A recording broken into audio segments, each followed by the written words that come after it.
사랑과 자비가 풍성하신 거룩하신 하나님, 지난 한 주간도 우리의 생명을 지켜주시고 거룩한 주일 아침에 하나님께 예배할 수 있는 은혜를 주셔서 감사합니다.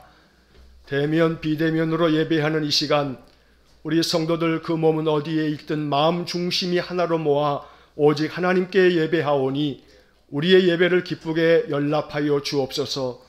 예배 가운데 성령님 임재하사 우리 성도들을 만나 주시기를 원하고 예배를 통하여 치유와 회복을 허락해 주시기를 간절히 원합니다. 온 마음을 다하여 찬양하며 기도하며 예배하오니 우리에게 말씀하여 주시고 우리 심령 가운데 주의 은혜를 충만하게 내려 주옵소서.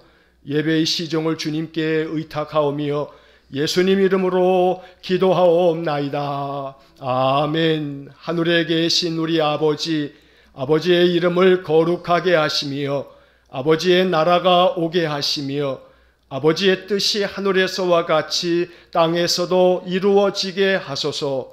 오늘 우리에게 일용할 양식을 주시고 우리가 우리에게 잘못한 사람을 용서하여 준 것 같이 우리 죄를 용서하여 주시고 우리를 시험에 빠지지 않게 하시고 악에서 구하소서. 나라와 권능과 영광이 영원히 아버지의 것입니다. 아멘. 찬송가 458장 찬송하겠습니다. 458장입니다.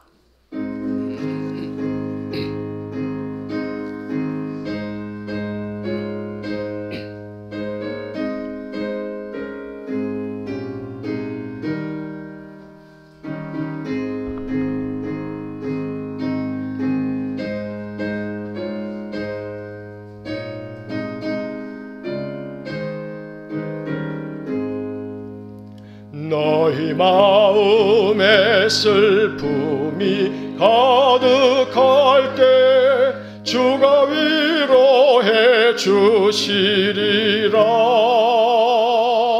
아침에 같이 빛나는 마음으로 너 십자가 지고 가라. 참고운 마음으로 십자가 지고 가라. 내가 기쁘게 십자가 지고 가면 슬픈 마음이 위로받네. 때를 따라서 주시는 은혜로서 가란 심령에 힘을 얻고 주가 언약한 말씀을 기억하고 너 십자가 지고 가라. 참 기쁜 마음으로 십자가 지고 가라. 내가 기쁘게 십자가 지고 가면 슬픈 마음이 위로받네. 내가 맡은 일 성실히 행할 때에 주님 앞에서 상 받으리. 주가 베푸신 은혜를 감사하며 너 십자가 지고 가라. 참 기쁜 마음으로 십자가 지고 가라. 내가 기쁘게 십자가 지고 가면 슬픈 마음이 위로받네.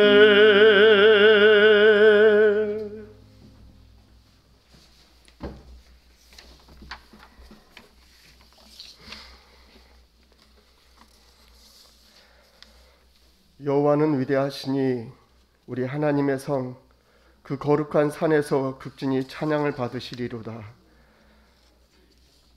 사랑이신 하나님께 감사와 기쁨으로 예배를 드립니다. 전심으로 거룩하신 하나님을 영화롭게 하오니 하나님의 임재를 경험하게 하소서. 하나님을 기뻐하며 은혜의 말씀을 사모하여 구원의 자리에 나아옵니다. 보이지 않아도 인도하시고 일하시며 함께 하시는 하나님 말을 간절히 구하오니 저희를 맞아주소서. 사순절 둘째 주일 아침 각자의 처소에서 대면 비대면으로 하나님을 예배할 수 있도록 인도하여 주심에 감사드립니다. 오늘도 생명을 허락하시고 전심으로 예배하며 감사로 하나님을 기뻐 찬양하오니 저희를 받아주소서. 인류를 구원하기 위해 예수 그리스도의 고난과 죽음, 부활을 준비하는 사순절을 보내고 있습니다. 우리를 돌아보고 참회와 속지 않은 마음을 갖게 하소서. 이 사순절 동안 하나님의 백성으로 몸과 마음의 정화의 시기를 보낼 수 있도록 성령님께서 도와주소서. 참 좋으신 하나님, 당신께서 믿음을 선물로 주셨음을, 그리고 그 믿음을 통해 용기와 지혜를 허락하였게 하심을 감사드립니다. 겨자씨보다 작은 믿음이지만 그 믿음의 역사하는 능력이 있음을 신뢰하고 순종하는 삶을 살게 하소서. 우리 앞에 시련과 두려움이 있어도 낙심하고 괴로워하기보다 도우시는 하나님, 만왕의 왕 되신 하나님을 신뢰하며 당당히 맞서 승리하게 하소서. 긍휼의 하나님, 입술로는 하나님을 공경하면서 마음은 하나님의 뜻에서 떠났던 지난 시간들을 회개합니다. 교회에 나오고 피상적인 지식과 관습적인 종교 행위만 일삼는 행악하는 자 되지 않게 하소서. 나만 아니면 된다는 이기적인 생각을 용서하여 주소서. 하나님께서 창조하신 아름다운 자연과 이 인류를 훼손되고 가고 있고 멸망의 때를 향하는 죄악된 이 세상을 그냥 바라만 보며 각성하고 회개하지 않는 우리를 포함한 이 땅의 모든 교회와 지도자들을 용서하소서. 어리석은 이 세상을 바라보며 회복과 치유를 위해 그리스도인으로서 우리가 먼저 애통해야 하고 중보할 수 있도록 저희를 인도하소서. 하나님께서 우리의 산성이요 피난처 되어주시니 감사합니다. 저희 또한 힘들고 어려운 누군가에게 버팀목이 되어주는 선한 사마리인 되게 도와주소서. 그러기 위해 날마다 말씀 앞에 우리의 모습을 돌아보고 성숙하고 거룩한 자녀 되도록 인도하여 주소서. 하나님의 백성으로 마땅히 행하여야 할 것을 잊지 않게 하소서. 하나님을 더 많이 사랑하고 우리 이웃도 더 많이 사랑하는 일에 게으르지 않도록 하소서. 죄의 욕망과 습관을 따라 살지 않고 말씀에 순종하는 삶을 통해 하나님을 증거하는 증인된 삶을 살게 하소서. 날마다 감사와 사랑의 언어로 채워가는 저희 인생 되게 하소서. 우리 각자의 삶에서 하나님 기뻐하시는 것이 무엇인지 깨달아 알게 하시고 그것을 실천하는 하루하루 되게 하소서. 우리의 삶을 통해 우리 이웃들이 하나님을 찬송하며 예배하는 자리에 서게 하소서. 우리의 선한 행실로 말미암아 하나님이 기뻐하시는 그 기적을 이루어 가도록 도와주소서. 하나님 아버지, 저희의 연약함을 긍휼히 여기사 자비를 베풀어 주소서. 세상 살아가면서 많은 문제들이 있습니다. 건강의 문제, 물질의 문제, 자녀와 사업의 문제, 관계의 문제가 저희를 두렵고 또 저희를 고단하게 하고 있습니다. 그러나 이 모든 것이 하나님의 뜻 안에 있음을 깨닫게 하소서. 이것을 통해 신앙이 연단되고 성숙된 주의 자녀가 되게 하소서. 하나님과 더 인격적인 만남을 이루어가게 하시고 삶 속에서 하나님의 일하심을 보게 하소서. 우상숭배가 많은 일본에서 주님의 마지막 명령을 감당하고 있는 이정수 목사와 김정현 선도사, 그의 자녀들을 위해 그리고 섬기는 삿포로 그리스도 교회 위에 하나님의 풍성한 은혜가 넘치게 하소서. 어떤 어려움과 고난이 있더라도 도우시는 하나님을 의지하게 하소서. 코로나19로 힘겨운 때를 보내고 있습니다. 권능의 팔로 안아주시고 맡겨주신 그 소명을 잘 감당할 수 있도록 보호하여 주소서. 김진조 목사님을 위해 기도합니다. 주의 종으로 부르심을 받아 우리 성도들의 영적 삶을 보살필 때에 그 사명을 잘 감당할 수 있도록 지혜와 사랑을 더하여 주소서. 그리스도의 겸손과 온유로 저희 약무례를 돌보는 주의 종이 되게 하소서. 필요를 채워주시는 하나님께서 목사님과 그의 가정에 감사가 충만하게 하시옵소서. 전하시는 말씀에 하나님의 권능이 임하여 주사 살아 역사하시는 힘있는 말씀이 되게 하여 주소서. 이 주시는 말씀을 저희는 마음으로 받으며 아멘으로 화답하여 이 험한 세상 살아갈 지혜와 능력을 얻는 은혜의 시간이 되게 하여 주소서. 보이지 않는 곳에서 예배를 돕는 손길을 복내려 주시옵소서. 또한 은강제가 요양복지센터를 통해 하나님의 선한 능력이 나타나게 하여 주시고 함께하는 모든 분들에게 하나님의 크신 은혜가 충만케 하여 주옵소서. 이 모든 말씀을 사랑으로 우리를 구속하신 예수님의 이름으로 기도합니다. 아멘.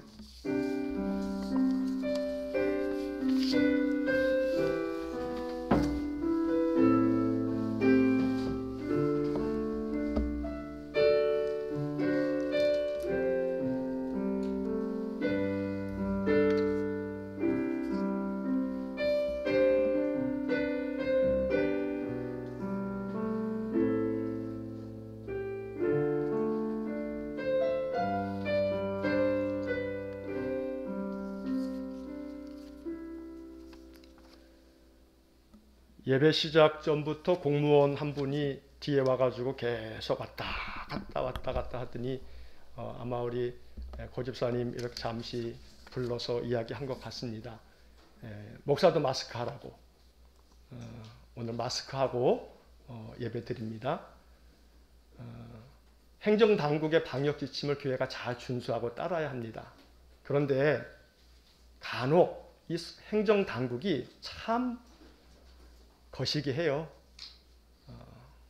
지금까지 고양시 예배에 대한 부분에서 방역 지침을 다 이렇게 하도록 하면서 예배 이 설교자에 대한 부분에 마스크를 지금까지 한 번도 1년 넘도 얘기한 적이 없어요.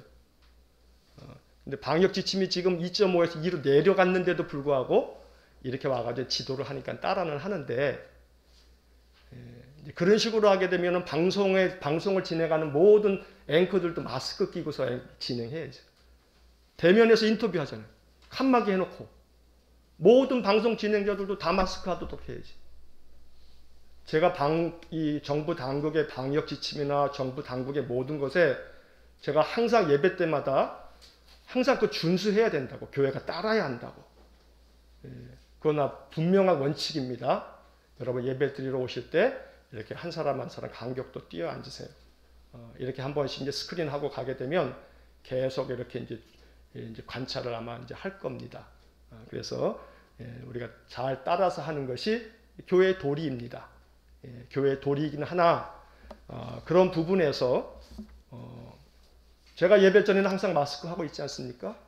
예배 끝나고 여러분 나가실 때 제가 항상 뒤에서 마스크하고 인사하지 않습니까? 예.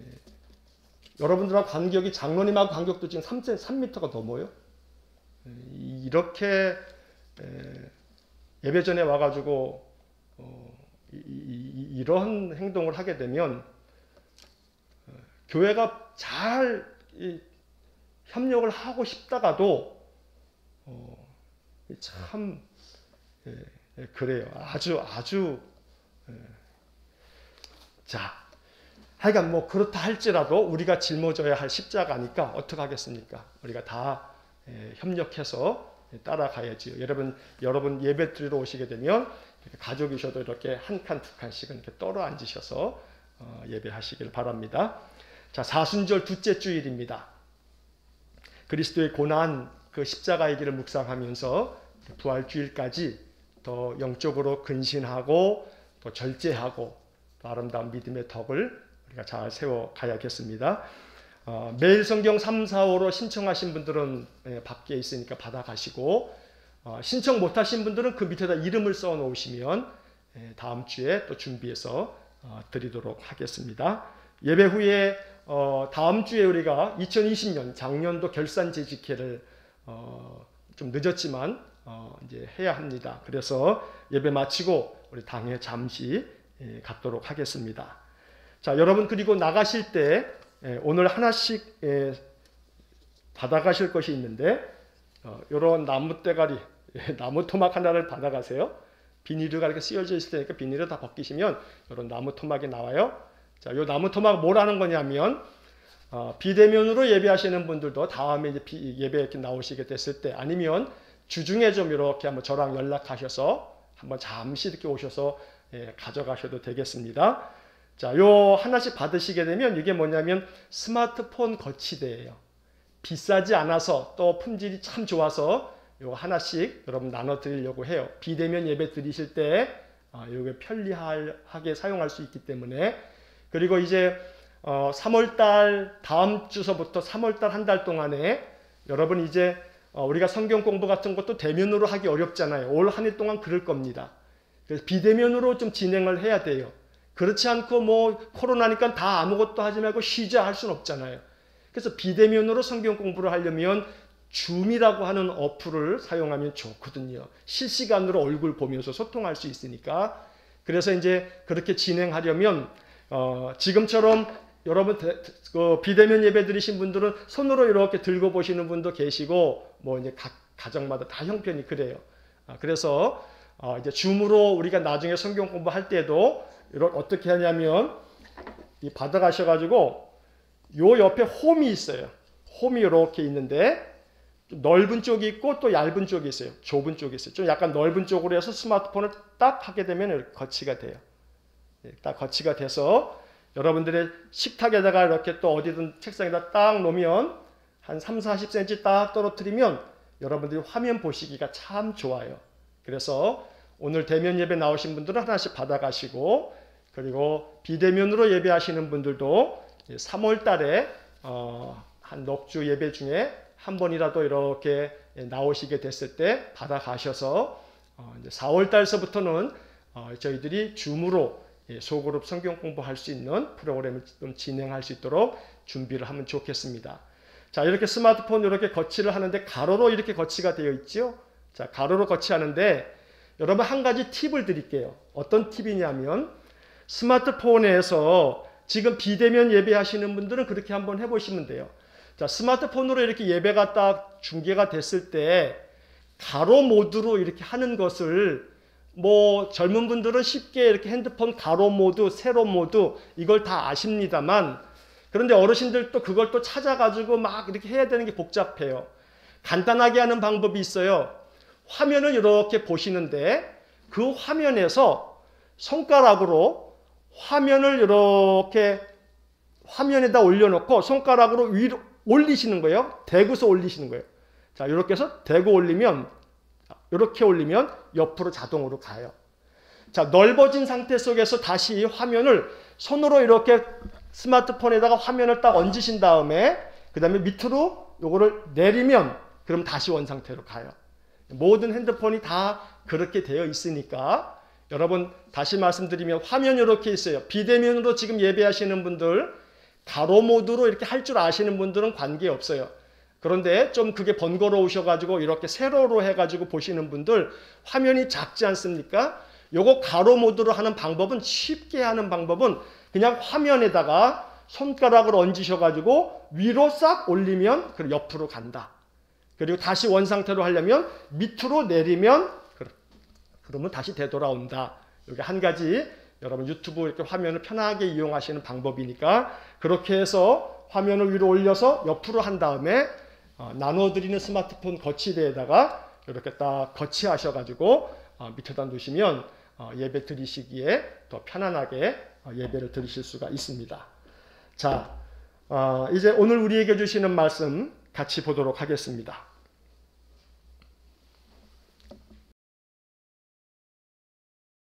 말씀은 시편 50편 7절로 15절의 말씀입니다.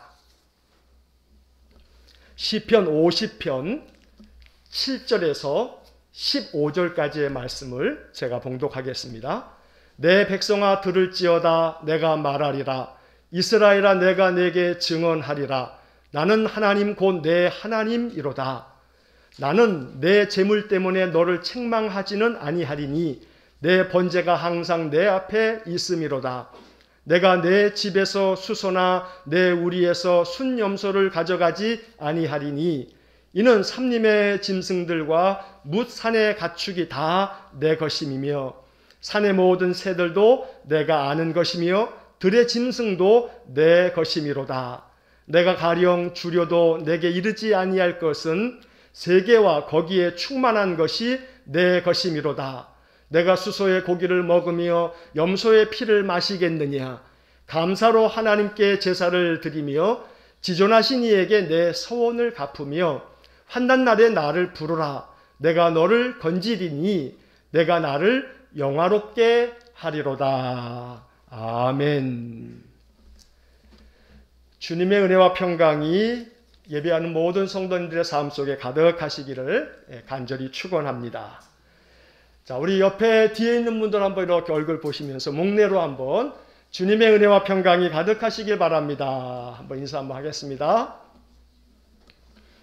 자, 2월 마지막 주일입니다. 이제 내일서부터 3월 1일이 시작됩니다. 3월 달부터는 더 좀 이 코로나 방역 지침, 사회적 거리두기 단계가 또 좀 한 단계 좀 내려갔으면 좋겠습니다. 그래서 좀 우리가 편안하게 대면 예배할 수 있는 날이 속히 오도록 여러분들 우리가 힘을 모아서 기도해야겠습니다.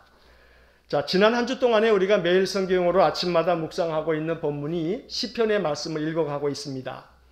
또 이번 한 주 동안도 시편을 계속해서 읽어갑니다. 우리가 누가복음을 쭉 읽다가 중간에 지금 시편을 읽고 있죠. 자, 시편을 쭉 이번 주하고 다음 주하고 이렇게 쭉 읽다가 다시 누가복음으로 돌아갈 거예요. 왜냐하면 사순절 이제 끄트머리에 부활주일에 맞춰서 이 복음서 누가복음을 쭉 읽다가 중간에 왜 이렇게 17장까지 읽다가 왜 시편을 갑자기 읽나 이렇게 생각하시겠습니다만 교회 절기를 다 생각해서 편집을 하고 있는 겁니다. 그래서 이제 사순절 즈음이 되면 누가복음의 17장 그 뒷부분부터 쭉 읽으면서 부활주일이 딱 되게 되면 우리가 묵상하는 본문이 부활절 예수님 부활하신 본문을 이제 또 다루게 될 겁니다. 자, 지금 시편의 말씀을 읽고 있는데 여러분 시편은 성경에서 가장 분량이 많은 책이지요. 자, 성경 66권 중에서 제일 많은 분량을 차지하고 있는 시편. 자, 그러면 시편이 그렇게 성경에 많은 분량을 차지하고 있으니까 중요도에 있어서 시편이 대단히 중요하지 않겠습니까? 물론 성경 66권에서 어느 것이 더 중요하고 어느 것이 덜 중요하다는 것은 없습니다.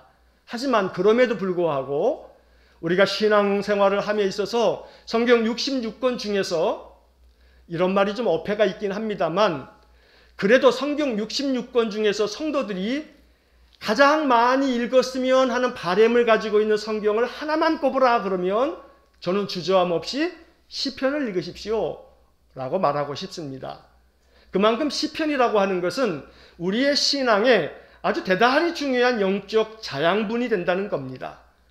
마치 시냇가에 심겨진 그 나무가 뿌리를 강변에 뻗치고 있어서 아무리 가물고 아무리 무더위가 찾아와도 그 잎이 청청하고 열매가 가득 맺혀진다는 성경의 여러 말씀들 속에 그 시냇가에 심겨져 있다라고 하는 그 시냇가, 어찌 보면 창세기서부터 요한계시록까지 이 66권의 성경 중에서 우리가 영적으로 날마다 마치 나무가 물이 없으면 죽는 것처럼 우리의 영적인 삶에 있어서 생명수 같은 그러한 말씀을 끊임없이 공급받을 수 있는 그런 성경 하나를 고르라 한다면 뭘 고른다고요? 시편을 고르는 거예요. 시편. 그러니까 여러분 성경을 읽으실 때 무엇보다도 시편을 좀 더 사모하는 마음으로 읽으실 필요가 있습니다. 자, 그러면 시편이 150편까지 가장 분량이 많은 책인데 이 시편을 한마디로 그냥 정리를 하자면 이렇게 정리할 수 있어요. 시편은 예배의 책이다. 예배의 책이다. 시편이 뭔가 그러면 예배의 책입니다. 이렇게 대답하면 여러분 그 A 학점이에요. 아주 잘 대답하신 거예요. 시편은 예배의 책이다. 자, 성경에서 예배를 가르쳐주는 두 권의 책이 있어요. 자, 하나는 레위기. 그리고 또 하나는 시편이에요. 그래서 성경에서 예배를 우리에게 더 가르쳐서 예배를 통해서 온전한 하나님 백성 되게 하고 예배를 통한 하나님의 은혜를 얻게 하는 두 권의 책은 레위기와 시편이다. 자, 그런데 성경학자들이요, 구약 성경에서 구약 성경의 다이아몬드, 그러면 뭘 얘기하는 거냐면 그래서 레위기를 얘기하는 거예요. 자, 레위기는 구약 성경의 다이아몬드. 그러니까 이 비유적 표현을 통해서 레위기가 얼마나 가치 있는 책인가를 우리가 알 수 있는 거죠. 구약 성경의 다이아몬드. 자, 레위기가 우리에겐 참 어렵고 재미없고 딱딱한 책처럼 여겨지지만 레위기를 한번 제대로 잘 읽어가면 레위기야말로 정말로 하나님의 풍성한 은혜가 담겨져 있는 그런 책이 레위기입니다. 나중에 이제 매일 성경으로 우리가 레위기도 읽을 때가 있겠지요. 그러면 레위기를 그때 차근차근 말씀을 나누게 될 텐데 이 레위기가 얼마나 소중한 예배의 책인지 몰라요. 자, 그런데 동시에 또 하나의 예배의 책 시편이라고 말씀드렸어요. 자, 레위기를 구약의 다이아몬드라고 말하는 것은 신학자들이 그렇게 붙여진 그러한 별칭이란 말이에요.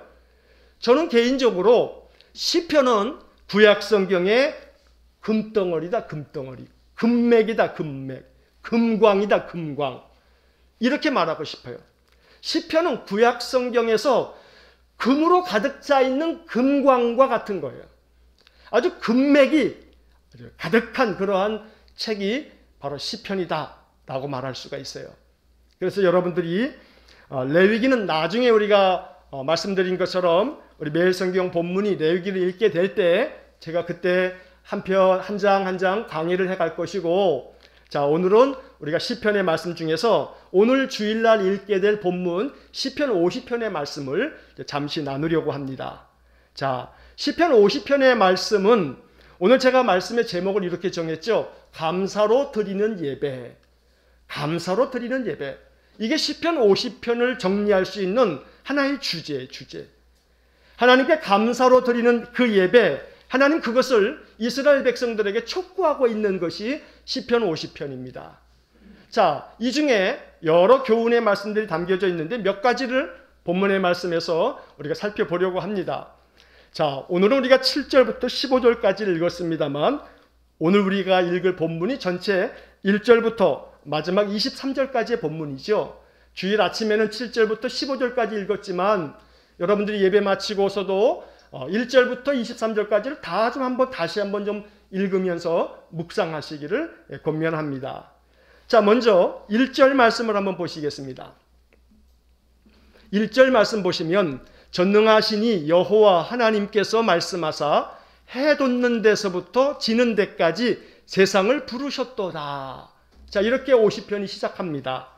자, 전능하신 하나님께서, 전능하신 그 하나님께서 세상을 부르셨다고 말합니다. 자, 어디서 부르셨냐 하면 해 돋는 데서부터 지는 데까지. 자, 해 돋는 곳이 동쪽이죠. 해 지는 곳은 서쪽이에요. 그러니까 동쪽에서부터 서쪽까지 세상을 부르셨도다. 그러니까 세상 모든 만민을 하나님께서 부르셨다라고 말하고 있는 것입니다. 자, 그러면 하나님이 이렇게 부르셨다라고 하는 이 세상 속에 누가 포함되는 거냐면 우리가 포함되는 거죠. 내가 포함되는 겁니다. 그래서 이 시편 50편을 읽으면서 첫 번째 우리가 마음속에 깨닫고 고백해야 할 것은 하나님께서 세상을 부르셨는데 그 안에 나도 포함된다. 다시 말하면 하나님이 나를 부르셨다. 이게 오늘 이 본문 말씀을 읽으면서 첫째로 우리가 마음속에 담아야 할 주님의 음성입니다. 하나님이 나를 부르셨다는 겁니다. 자, 그러면 왜 부르셨는지 그게 이제 2절에 나오는 겁니다. 자, 2절을 한번 보겠습니다. 2절에 온전히 아름다운 시온에서 하나님이 빛을 비추셨도다. 자, 온전히 아름다운 시온에서 하나님이 빛을 비추셨다. 이게 바로 1절에 세상을 부르셨도다. 부르신 목적입니다. 왜 하나님이 세상을 부르셨냐 하면 이 2절의 맨 끝에 뭐라고 되어 있습니까? 하나님이 빛을 비추셨도다. 빛을 비추어 주시려고 하나님이 부르시는 겁니다. 나를 부르시는 이유는 내게 빛을 비추어 주시려고. 그 빛이 우리에게는 구원이요 우리에게 생명입니다. 여러분, 이 시는 말 그대로 시예요. 시는 시적인 표현으로 읽어내는 거예요. 여러분, 이런 시가 있다고 생각해 봐요. 가을에 단풍을 노래하고 있는 시예요. 시란 말이에요. 시. 기사가 아니에요. 신문 기사가 아니에요. 산마다 불이 탄다. 그러면 그 시죠. 자, 시에서 산마다 불이 탄다. 불이 활활 타오른다. 그러면 지금 산이 어떻다는 거예요? 빨갛게 물들었다는 거죠. 단풍이 들었다는 거예요. 그런데 이것이 신문 기사가 되게 되면 산마다 빨갛게 불이 탄다. 그러면 어떻게 되는 거예요? 그 신문 기사가 되면 그건 진짜로 화재가 난 거예요. 화재가 난 거. 그러니까 신문 기사에서 산마다 지금 불이 타오른다라고 하는 것하고 시에서 산마다 불이 타오른다라고 하는 것은 분명히 그것을 읽으면서 읽는 독자가 다른 마음으로 읽을 거라 이 말이에요. 자, 마찬가지예요. 오늘 본문에서 2절 말씀에서 온전히 아름다운 시온에서 하나님이 빛을 비추셨도다. 빛을 비추셨어요. 이 시적인 표현을 통해서 주시는 말씀은 하나님이 세상을 부르셨다. 나를 부르셨는데 왜 부르셨냐면 빛을 비추어 주시려고. 자, 이 시적인 표현 속에 빛이라고 하는 단어가 나옵니다. 여러분, 빛이라고 하는 것이 대단히 중요한 거거든요. 성경에 빛이라고 하는 그러한 단어들이 여러 곳에서 쓰이죠. 그런데 오늘 저는 이 말씀을 나누면서 이렇게 여러분들에게 설교합니다. 하나님께서 세상의 모든 사람들을 부르셔서 하나님이 빛을 비추어 주셨다라고 하는데 이 빛은 과연 뭐냐? 이게 바로 생명의 빛이다. 생명의 빛. 여러분이 단순하게 생각하면 돼요. 만약에 빛이 없으면요, 생명체에 상당히 많은 것들이 멸종해요. 죽어요. 사라져요. 인간도 일정 기간까지는 살 수 있을지 모르지만 인간도 다 멸종하게 돼 있어요. 빛이 없으면요. 빛이 없으면. 다시 말해서 지금 우리가 이 빛이라고 하는 것은 태양 아니겠어요? 태양이 갑자기 딱 사라져 버렸어. 지구와 태양 사이에 뭐가 탁 끼더니 태양을 가려버려 가지고 태양의 빛이 차단됐다고 치면 잠시 얼마 기간 동안은 버틸 수 있을지를 모르지만 여러분, 지구와 태양 사이에 무슨 어떤 가림막이 있어가지고 가로막히게 되면요, 그럼 모든 생명체들은 죽는 거예요. 죽는 거예요. 그냥 쉽게 우리의 일상 속에서 저 식물들을 보십시오. 식물들이 만약에 빛을 잃어버리게 되면요, 곡식이 제대로 열려요? 못 열려요? 못 열려요. 못 열려요. 그러니까 빛이라고 하는 것은 생명을 부어주는 거예요. 생명을 부어주는 거. 그러니까 빛을 비추셨도다. 결국은 하나님이 뭘 부어주시는 거냐면 생명을 부어주신다는 거예요. 생명을 부어주신다는 거. 자, 빛을 비추셨다라고 하는 이 시적인 표현을 시로 읽으시면서 이 말씀을 한번 생각해 보시자고요. 여러분, 빛 그러면 빛에는 두 가지 속성이 있어요. 자, 하나는 뭐냐 하면 빛은 따뜻해요. 따뜻해. 그죠? 따뜻해요. 추운 겨울에도요, 그저 바람을 딱 막아놓고, 그리고 빛이 잘 드는 그런 이 양지 바른 곳에 딱 앉아있으면 따뜻해요. 왜냐하면 빛에는 뭐가 있기 때문에요? 그 따뜻한 온기가 있기 때문에, 열이 있기 때문에 그런 거죠. 열이 있기 때문에. 자, 그러면 하나님이 빛을 비추셨도다라고 하는 이 시적인 표현을 우리가 이렇게 해석할 수 있어요. 하나님이 따뜻한 빛을 비추어 주셨다. 따뜻하게 만들어준다 이 말이에요. 그러면 우리가 이렇게 이해하면 되죠.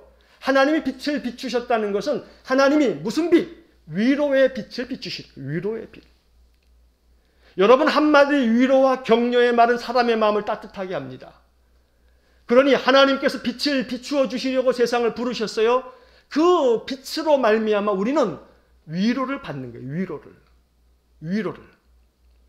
하나님의 말씀을 통하여 예배 가운데 하나님이 위로의 빛을 우리에게 비추어 주시기를 간절히 축원합니다.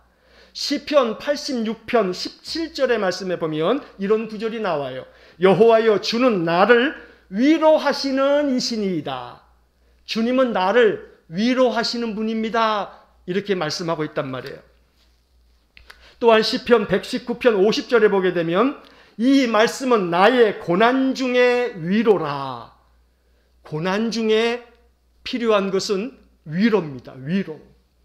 하나님께서 세상을 부르셔서 빛을 비추셨다고 말씀하는 이 시편 50편 1절과 2절의 말씀은 우리를 부르셔서 우리에게 빛을 비추시는데 그 빛은 근본적으로 생명을 주는 빛이고 그 빛은 우리의 심령을 따뜻하게 만들어주는 위로의 빛이다 라고 이 본문의 말씀을 우리가 이해하고 그렇게 해석할 수 있는 겁니다.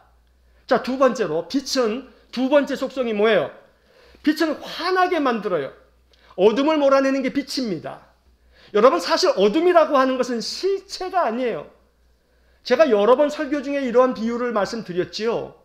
방 안에 문을 딱 걸어 잠그고 깜깜한 밤에 불을 켜기 전에 말하는 거예요.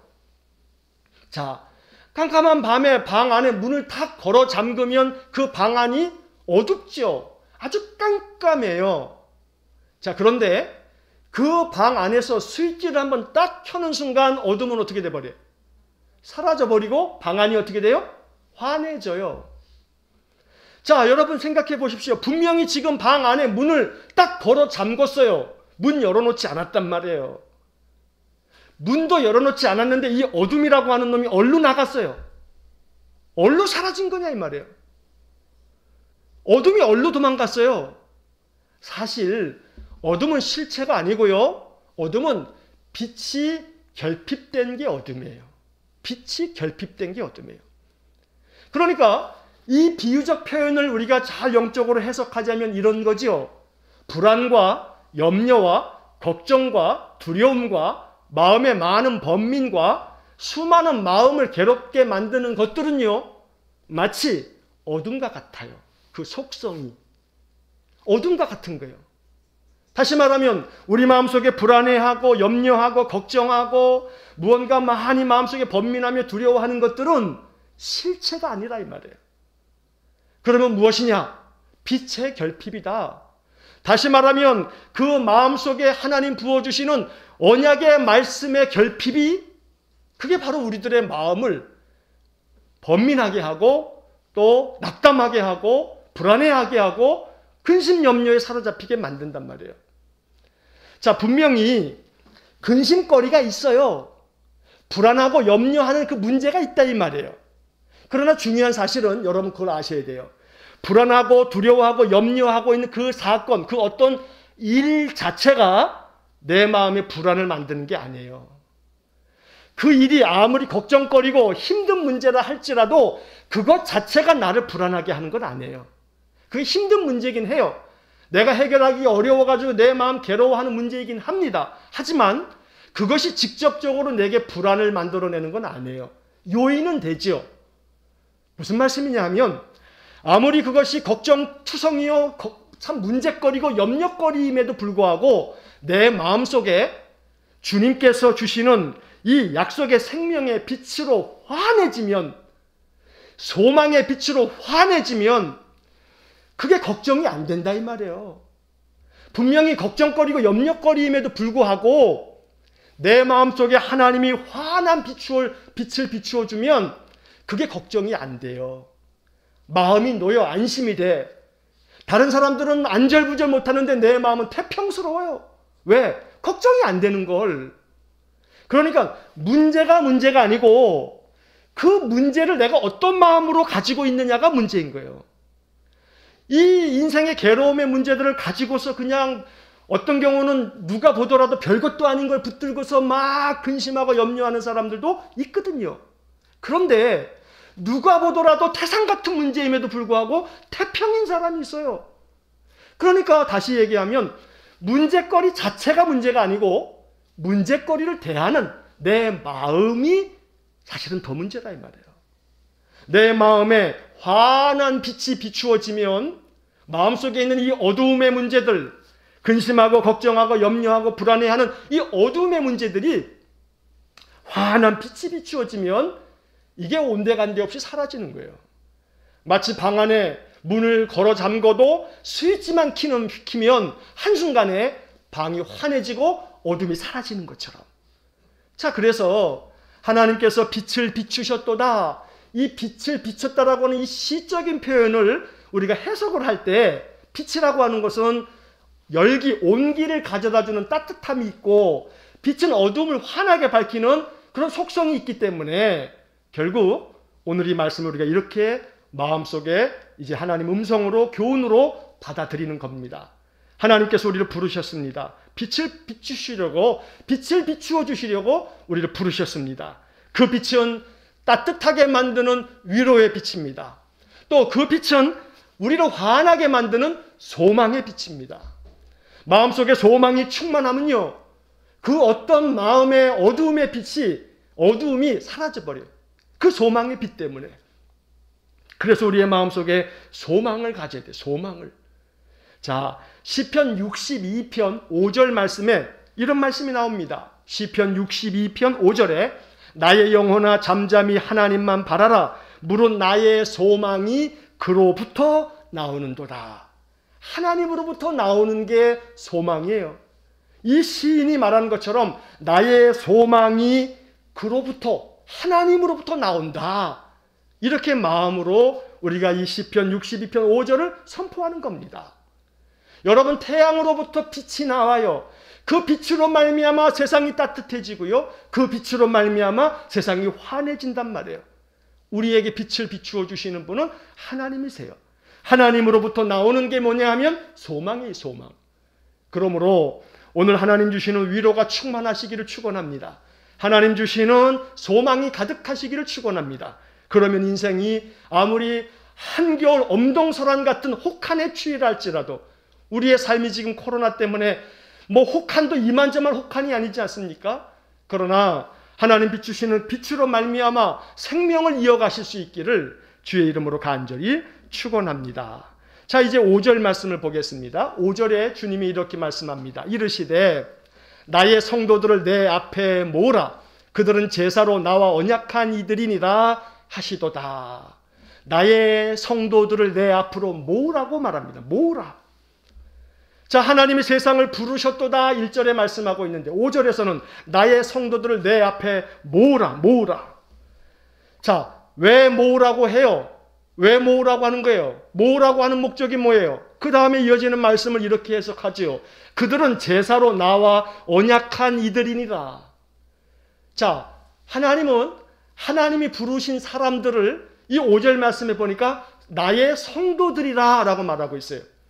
그런데 그 성도가 누구냐 하면 제사로, 다시 말하면 예배로 나와 언약을 맺은 사람들이다.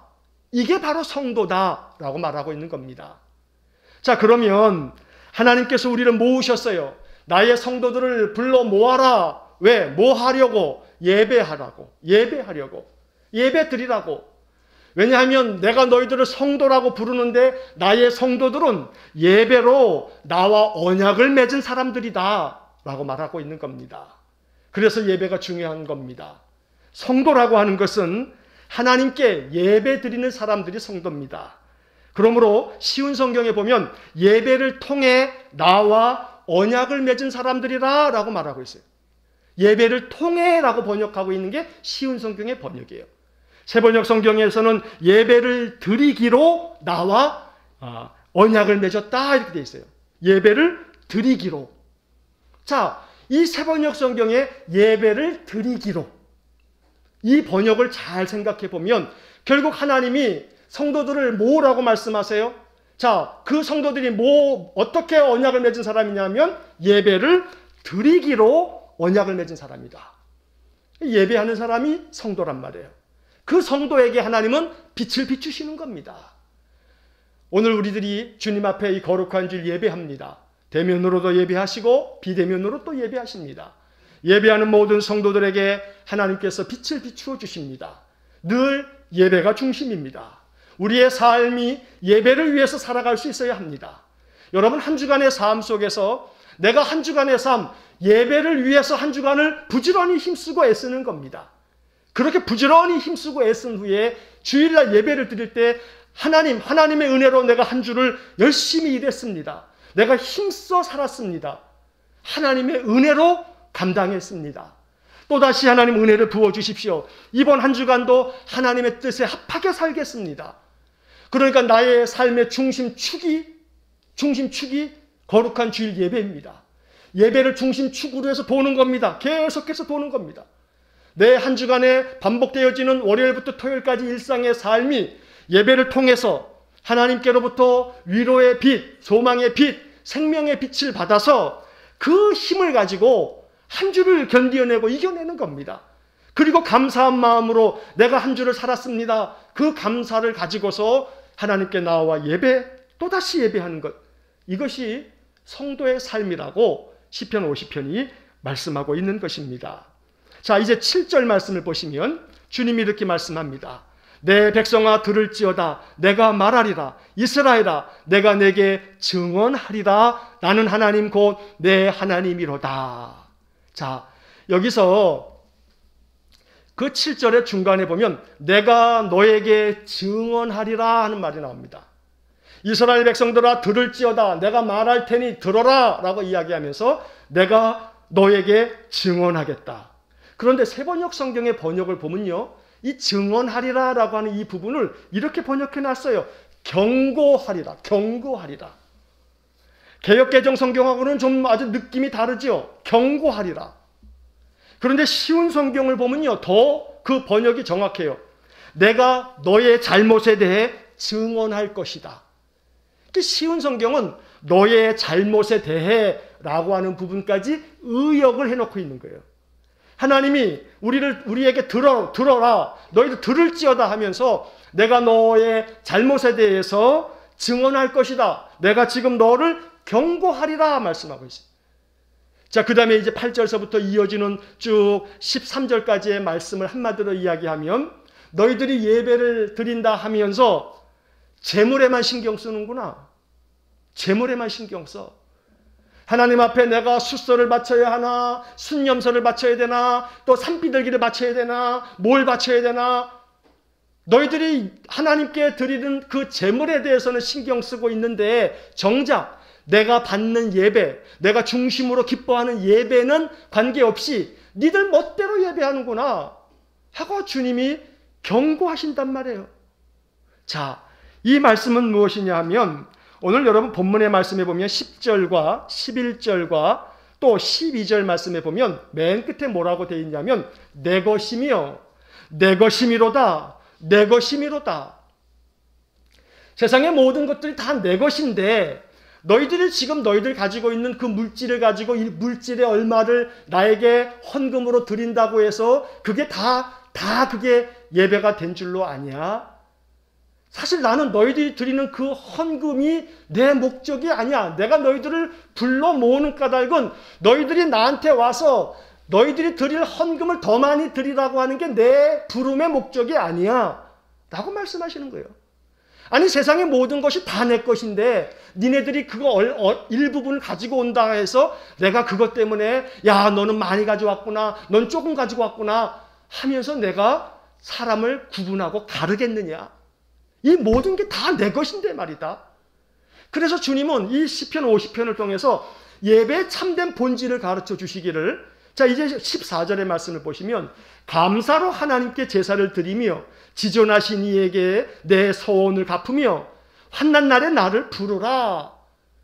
이게 예배의 참된 본질이요 목적입니다. 그러니까 이스라엘 백성들은 그냥 제물을 갖다 바쳤으니 나는 예배를 다 했다. 나는 율법을 지켰다. 이렇게 생각하면서 지들 멋대로 살고 있지만 하나님이 원하시는 예배는 그 마음, 예배자의 마음 중심에 뭐가 있어야 된다고요? 감사한 마음이 있어야 된다는 거예요. 감사하는 마음으로 하나님이 내 생명 한 주간 지켜주셨으니 감사합니다. 하나님이 한 주간 나로 하여금 일하게 하셨으니 감사합니다. 한 주간 나의 삶 속에 힘들고 어려운 일도 많았지만 주님 의지하면서 주님 이름 부르면서 견디어가게 하시니 감사합니다. 생각해보면 감사투성인데 또 생각해보면 감사가 하나도 없을 수 있어요.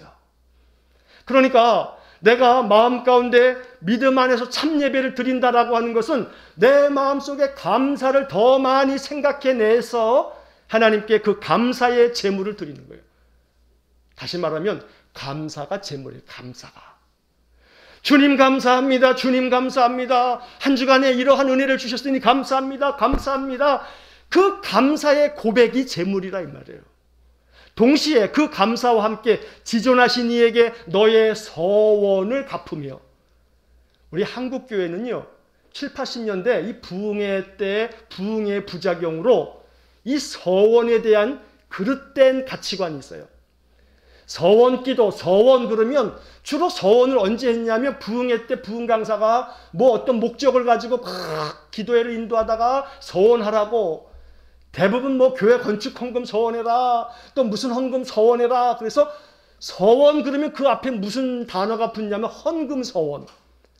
그래서 종종 목사에게 하는 상담 중에서도 목사님 제가 옛날에 하나님께 이런 서원 기도를 하면서 이렇게 헌금을 작정했는데 여러 가지 그때는 형편이 안 돼서 내가 예물을 못 드렸는데 이걸 어떻게 해야 되나요? 지금도 그렇게 할 형편은 안 되고요. 막 이 서원이 성도들의 발목을 붙잡는 족쇄처럼 되어졌던 때가 많습니다. 그래서 이 서원 갚으려고 대출까지 받아가지고 헌금하는 그런 경우, 그렇게 강요하는 교회도 없지 않아 있습니다. 이거 아주 못된 교회입니다. 여러분, 우리가 이 서원이라고 하는 이야기를 할 때 너의 서원을 갚으라 말하고 있어요. 우리가 하나님께서 우리를 부르셨어요. 예배의 자리로 부르셨어요. 그 예배의 자리로 부르셔서 하나님은 우리에게 무엇을 말씀하고 계세요? 매주마다 여러분들은 뭘 듣고 계세요? 바로 성경에 기록된 말씀을 듣고 있는 거예요. 자, 그 성경의 말씀에 대해서 우리는 아멘으로 화답하면서 주님 그렇습니다. 내가 그 말씀대로 따르겠습니다. 라고 하는 거예요. 여러분 기도할 때마다 끝나고 아멘 하죠? 아멘이 서원이에요. 아멘이 서원이란 말이에요. 그 기도할 때 그냥 한 귀로 듣고 한 귀로 흘려버리면 안 돼요. 한마디 한마디 그 기도하는 것들을 잘 새겨 듣고 내가 마지막에 기도를 끝내면서 아멘 그랬다면 여러분들은 그 기도에 여러분 언약을 맺으신 거예요. 그러면 그 언약을 어떻게 해야 되는 거예요? 지켜야죠. 이게 서원이에요. 이게 서원. 이게 서원. 우리가 너무나 이 한국교회의 잘못된 지난날의 풍토 때문에 서원을 갚는다 그러면 여러분들이 이 구절을 앞에서 서원 갚는다 하면 먼저 헌금 서원 갚아야 된다고 강조하는구나, 이렇게 여러분들이 생각할 수도 있다 이 말이에요. 아니에요. 그게 본질이 아니에요. 우리의 중심에 서원을 갚는다는 것은 내가 예배 때마다 선포되는 말씀 앞에서 아멘, 기도마다 아멘 했다면 그 기도와 말씀 속에서 내가 감당해야 할 삶의 여러 가지 교훈들을 통해서 아멘, 나도 그렇게 하겠습니다 라고 하나님께 언약을 맺었다면 그 언약을 갚아라, 지켜라 라고 말하는 겁니다. 또한 동시에 세 번째 15절에서는 환난 날에 나를 부르라. 이게 예배. 하나님 원하시는 환난 날에 나를 부르라. 여러분 세번역 성경에 보면 이렇게 번역되어 있어요. 재난의 날에 나를 불러라. 무슨 날이에요? 재난의 날에. 여러분 지금 이 코로나 팬데믹 재난 아니에요? 우리가 재난지원금도 나라로부터 종종 받잖아요. 지금 재난이란 말이에요. 재난. 나라가 국가가 공식적으로 지금 재난이라고 결정하고 재난지원금을 내주는 거 아닙니까? 재난의 상황이에요. 재난의 상황. 우리나라만이 아니고 전 세계가. 자, 그러면 성경 말씀이 뭐라고 이야기합니까? 재난의 날에 나를 어떻게 하라? 불러라. 이게 세번역의 번역이에요. 쉬운 성경은 이렇게 번역되어 있습니다. 어려울 때에 내게 부르짖어라. 어려울 때에 나에게 부르짖어라.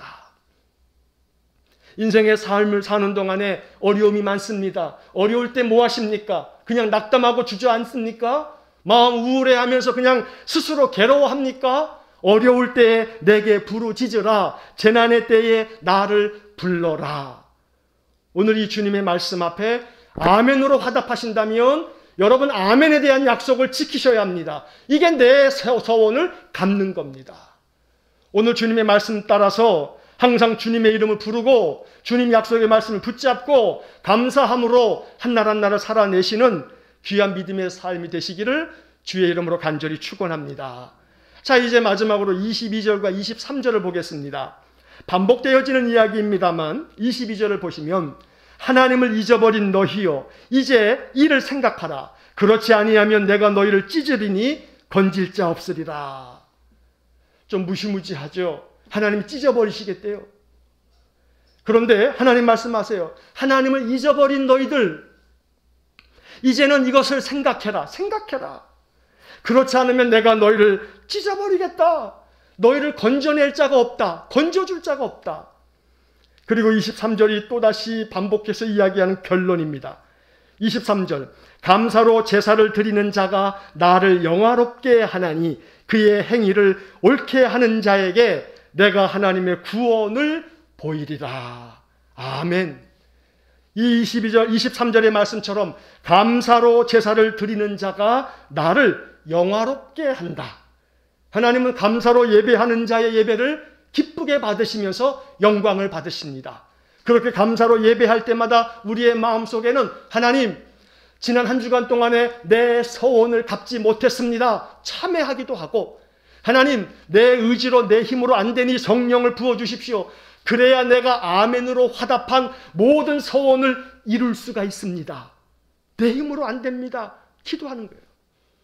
그리고 이 한 주 동안에 살아가는 겁니다. 내가 주님의 이름을 부르겠습니다. 어려울 때에 주님께 부르짖겠습니다. 환난 날에 내가 주님을 부르겠습니다. 주님을 부르는 거예요. 주님 하고. 이번 한 주간 동안에 수시로 주님의 이름을 한번 불러보세요. 주님, 예수님, 하나님, 성령님 한번 그냥 불러보세요. 마음속으로 계속 불러보세요.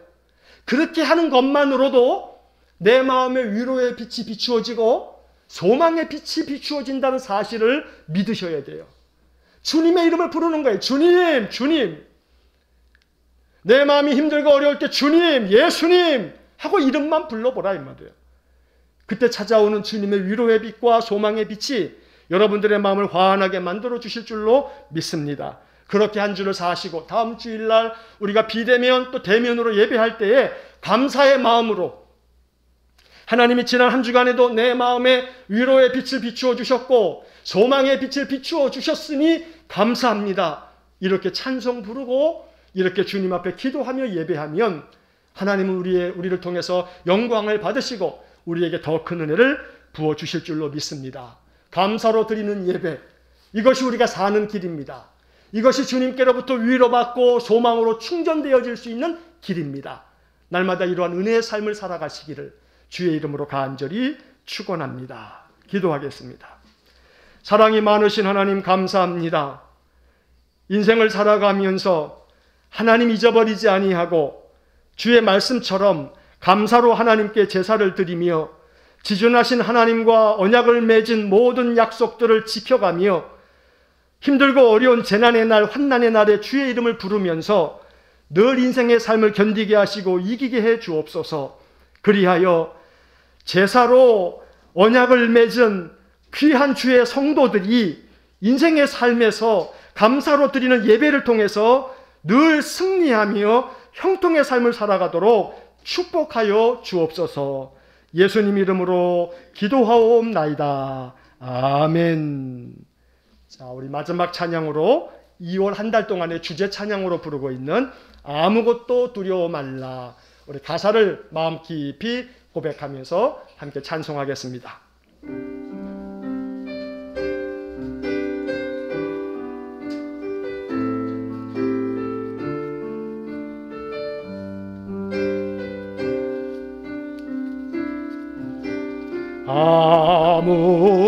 아무것도 두려워 말라. 주 나의 하나님이 지켜주시네. 놀라지 마라. 겁내지 마라. 주님 나를 지켜주시네. 다시 한번 아무것도 두려워 말라. 아무것도 두려워 말라. 주 나의 하나님이 지켜주시네. 놀라지 마라. 겁내지 마라. 주님 나를 지켜주시네. 내 마음이 힘에 겨워 내 마음이 힘에 겨워 지칠지라도 주님 나를 지켜주시네. 세상의 험한 풍파 몰아칠 때도 주님 나를 지켜주시네.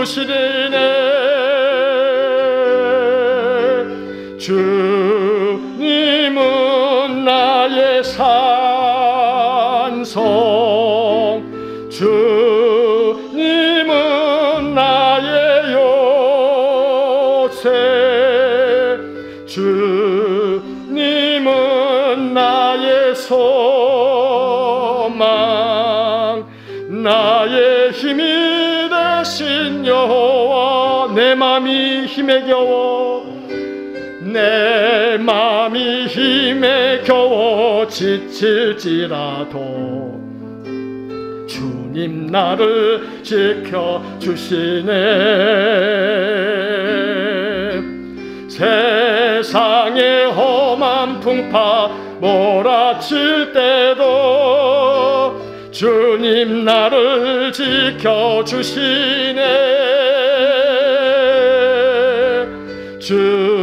주님은 나의 산성, 주님은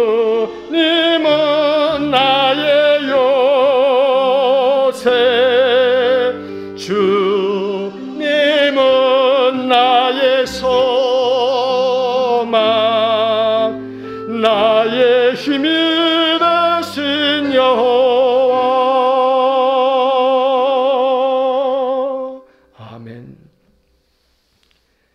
우리 구주 예수 그리스도의 은혜와 하나님 아버지의 극진하신 사랑과 성령의 교통하심이 감사로 드리는 예배를 통해 생명의 빛, 위로의 빛, 소망의 빛으로 충만하여 인생의 삶 오직 하나님께 영광 돌리는 귀하고 복된 삶, 은혜의 삶, 형통의 삶을 살아가기를 간절히 소원하는 머리 숙인 우리 귀한 성도들 위해와 저들 가정과 온 가족들 위해 또 우리 성도들의 일터와 모든 생업의 터전 위해 주의 몸된 교회와 이 나라 이 민족 위해 일본서 사역한 우리 이종수 목사님과 그 가정과 사역지 위에 이제로부터 영원토록 함께 하시길 간절히 축원하옵나이다. 아멘.